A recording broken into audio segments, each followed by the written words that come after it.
O pai chegou até a contratar um segurança para ela.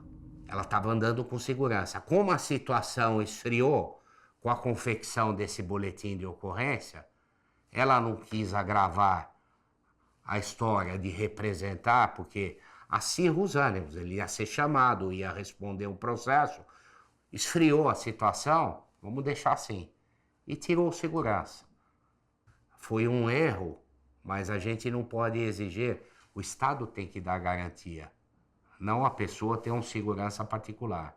Como não pode ter um segurança para cada pessoa ameaçada, tem que ter uma lei rígida que a população acredite que vai sofrer uma sanção se ameaçar alguém e tentar fazer um crime.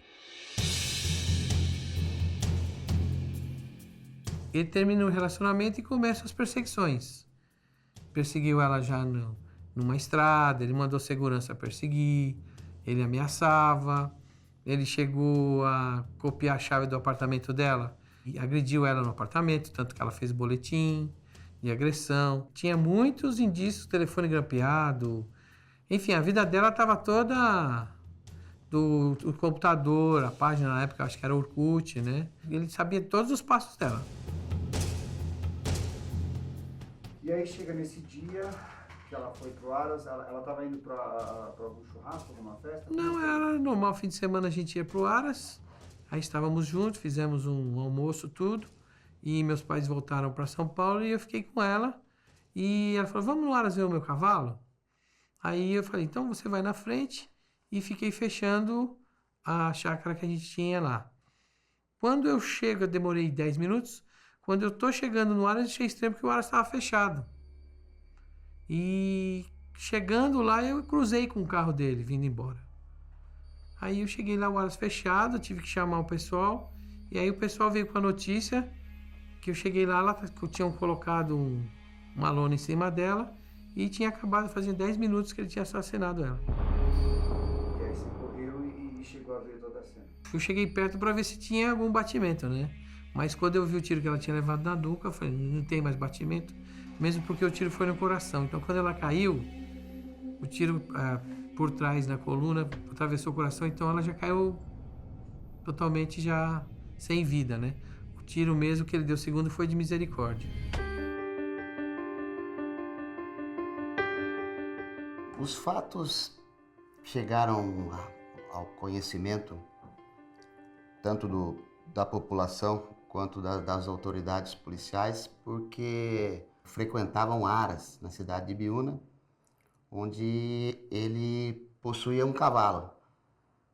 Cavalo esse que também era utilizado no seu hobby e também pela sua namorada, a vítima Sandra Gomides.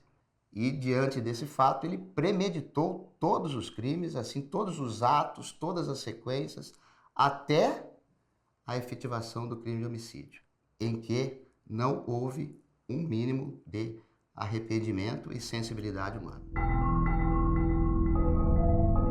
Sérios indícios de que ele já estava elaborando já o ato e já pensava em fugir, inclusive, do país, né?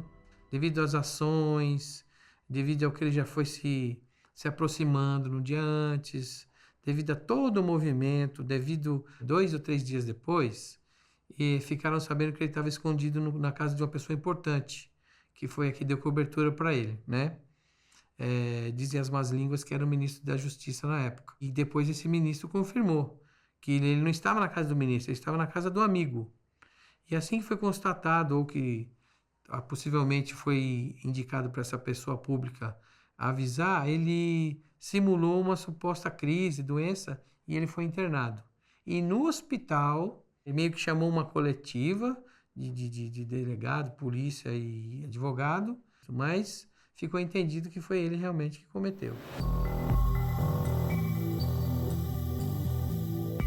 O processo, inicialmente, ele foi feito pela polícia civil. Ela fez um grande trabalho, ela foi até o Aras, ela apreendeu a arma do crime, ela acionou a polícia científica que foi até o local, encontrou o corpo da vítima, chegou à conclusão de que efetivamente Pimenta Neves teria ido ao local já com o intuito de matar a vítima, porque a arma dele já estava no carro. A perícia também constatou de uma maneira perfeita de que houve um disparo pelas costas da vítima, e o segundo disparo, este que também foi fatal, quando ela já estava caída no chão, a poucos centímetros do seu corpo. Depois de todo o trabalho da Polícia Civil, é que os autos foram remetidos ao Ministério Público. A confissão dele foi com todos os detalhes. Já tinha sido orientado pelo advogado, por tempo que ele ficou no hospital. Falaram, ó, você não tem saída, aconteceu, já sabe quem é você, tem testemunha, tá formalizado, vamos brigar pelas qualificadoras. Então, a única coisa que ele omitiu foi o grampo de telefone, que a polícia que descobriu. Então, e não entrou mais em nenhum detalhe, porque a cena do crime foi vista pelos dois caseiros, o marido e a mulher. Então, não tinha o que dizer, a dinâmica do crime foi vista, testemunhada. Então, ele contou exatamente como foi. O que a gente fez foi perícias para se materializar e robustecer as provas.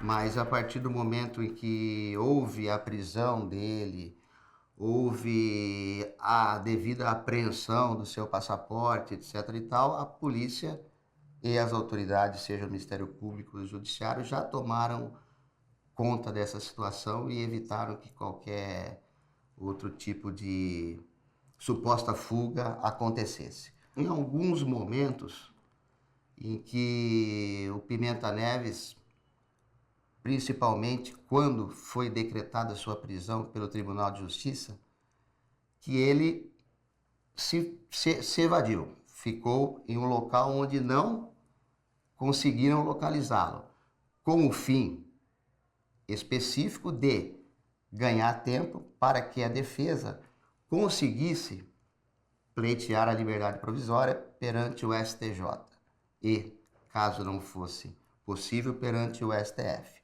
Então, o Tribunal de Justiça, após o julgamento em Ibiúna, através do recurso do Ministério Público, veio a decretar a prisão de Pimenta Neves. Nesse período é que ele ficou em um local onde ninguém o encontrou, mas quem está no meio jurídico sabe, com o fim de dar um tempo para a defesa impetrar os recursos cabíveis para conseguir a liberdade provisória. Chegou a ficar internado, tomando remédio, chegou inclusive a ser interrogado no próprio hospital, mas essas são consequências psicológicas de alguém que cometeu um crime. É uma pessoa que é totalmente consciente de todos os seus atos, uma pessoa, inclusive, muito bem conceituada intelectualmente. Então, a defesa, embora tenha tentado durante o plenário, inclusive, durante a ação penal, demonstrar que, quando dos fatos, ele não estava inteiramente capaz de entender o que teria acontecido, isso não logrou êxito, porque foi feita uma perícia pelo Estado, até nem precisava, ante a situação perceptível do jornalista, ficou devidamente demonstrado que ele era uma pessoa totalmente normal.